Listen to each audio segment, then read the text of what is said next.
আপনারা জানেন ৭১-এ যারা মুক্তিযুদ্ধের সময় লাঙল ফেলে অস্ত্র হাতে যুদ্ধ করেছিল, ৭১-এর পরে কিন্তু তারা ঠিকই অস্ত্র জমা দিয়ে রাষ্ট্রের প্রয়োজনে অর্থনীতিকে প্রবৃদ্ধি করার জন্য আবার লাঙল ধরেছিল। কিন্তু যারা পাটপার ছিল, যারা সোনাগাছিতে ৯ মাস অতিবাহিত করে সেইখানে সুখে নিদ্রা যাপন করে আর আমার এসেছিল, তারা বাংলাদেশে এসে পাকিস্তানিদের এই দেশের মানুষদের যে ব্যবসা প্রতিষ্ঠান সম্পদ সেগুলো দখল নিয়ে রাষ্ট্রের কুলির সাথে এই হারামির দল এতটা বছর ধরে এই রাষ্ট্রে সরকারে ক্ষমতা অবৈধভাবে দখল করে রেখেছিল।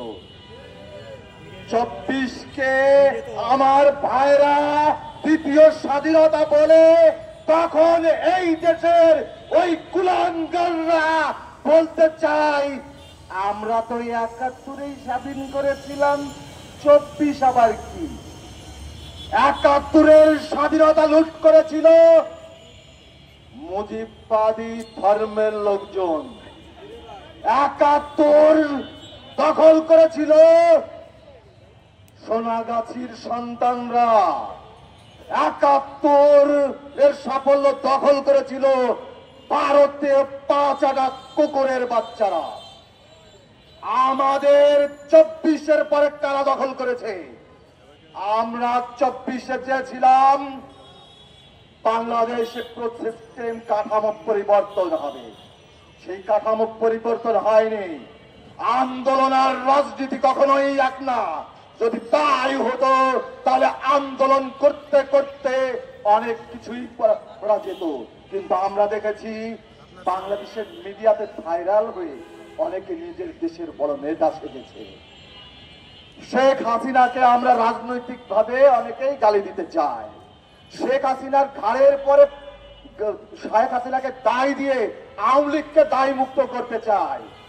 যে শেখ মুজিবুর রহমান ৭১-এ কিছু না ভূমিকা তো পালন করেই ছিল, কিন্তু আপনাকে ৭৫ থেকে ৭৫ পর্যন্ত একটা সময় গেছে, সেটাও হিসেব করতে হবে। অনেকেই বলতে চাই সামনে নির্বাচন, সেখানে যে ভোটার গুলো আছে ১৪ দলে যারা ছিল তাদের তো টানতে হবে। এই পাটপাড়ি রাজনীতি বাংলাদেশে চলেছে বলে জনতা তার অধিকার পায়নি এখন পর্যন্ত। আমি স্পষ্ট ভাবে একটা কথা বলতে চাই, নাৎসিরা যখন পরাজিত হয়, যখন জার্মানিতে, তখন নাৎসিদের সামাজিক এবং রাজনৈতিক ভাবে তাদের সরিয়ে দেওয়া হয়।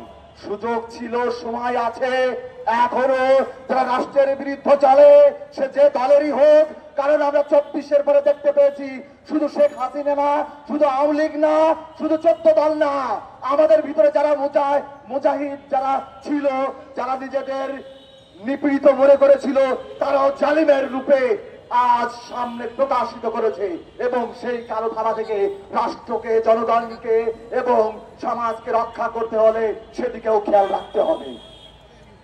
তাই একটা কথাই বলবো, হাসিনার পাশাপাশি আজ আমরা প্রকাশ্য দেখতে পারছি জাতীয় পার্টিকে, আমরা দেখতে পারছি বরাবর যখন আওয়ামী লীগ পতনে হয়েছে, আওয়ামী লীগ যখন গর্ত পড়েছে, তখন তারা সিপিবিতে বিলীন হয়েছে। আপনারা এইদিকে খেয়াল রাখবেন। বাম রাজনীতি যারা করেন, আপনাদের মধ্যে পচা বাম আছে, সেই পচা বাম যারা ভারতের আধিপত্যবাদকে বিস্তারের জন্য কাজ করে, যারা বাংলাদেশে ইসলামীদের জামাত শিবির করে হত্যা জাহির করতে চায়, যারা হত্যা করতে চায় যে এটা হত্যা ঠিক আছে, তাদের বিরুদ্ধে আপনাদের কথা বলতে হবে।